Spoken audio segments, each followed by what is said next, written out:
Earlier today, we did a video talking about how Ed Donatel and Kevin O'Connell had talked about taking some of the air out of the coverage, leaving a little bit less space, sitting 8-9 yards off the ball, off the receiver, and just letting them get easy catch after easy catch and move the chains and all that stuff. And we've said, hey, press man. Get up into the shorts, go belt buckle to belt buckle with these wide receivers, and if you get beat, you get beat. That's why you got safety help over the top. But don't give up easy completions because it's affecting the pass rush and its efficiency. And guess what? If they can't get home with 4, send some more. So blitz, press man across the board, and let's go for it, man. Because what's the worst that can happen? Like you gamble and lose, and then you give up the most yards in the NFL. Oh wait, that's already happened. Now. We didn't have the data in front of us, and Brett Kollmann, who's fantastic, chopping up highlights and stuff, great into the analytics, great into the film, and he brings up a good point here. So this is what he tweeted: every DB in the Vikings secondary not named Shannon Sullivan is 6 feet or taller, and yet they are 31st in the NFL in total snaps and press alignment, and only call man 10% of the time. Can't recall ever seeing a defense refuse to lean into the skill set of their players like this. Now, a lot of people point out, I was like, well, what about the rest of the cornerbacks? Now he's talking about like base defense. So you're talking about Dantzler and Peterson on the outside. Talk about Sean on the slot, as well as Harrison and Cam Beasley at safety. But just looking at the Vikings cornerback room, this is what is a little bit stunning. So we knew that Donatel was going to come in, implement the 3-4 or three down lineman looks and stuff, and the Vikings were going to go from a lot of man coverage under Zimmer. I mean, remember back in the day, 2017, when the Vikings had the #1 defense in the NFL, and Xavier Rhodes is actually good. I mean, probably the best traveling cornerback in the league, and also Trey Waynes was there.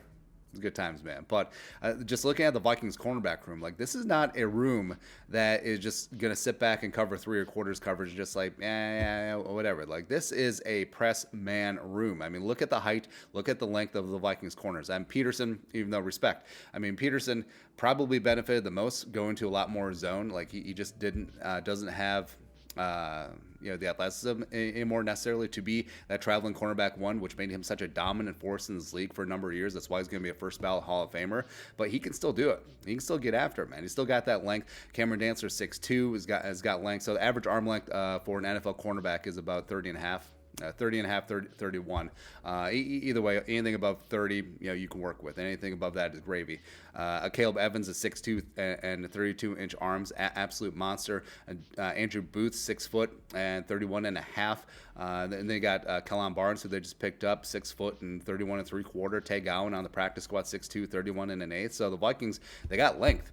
They got length around the outside, all over the place. And as we've harped on, so one of the big reasons why the Vikings have given up the most explosive plays in the league this year is because of miscommunications on the back end. Exchanges in zone. Is that your guy? Is that my guy? Am I supposed to go with him? Am I supposed to go with him? I don't know.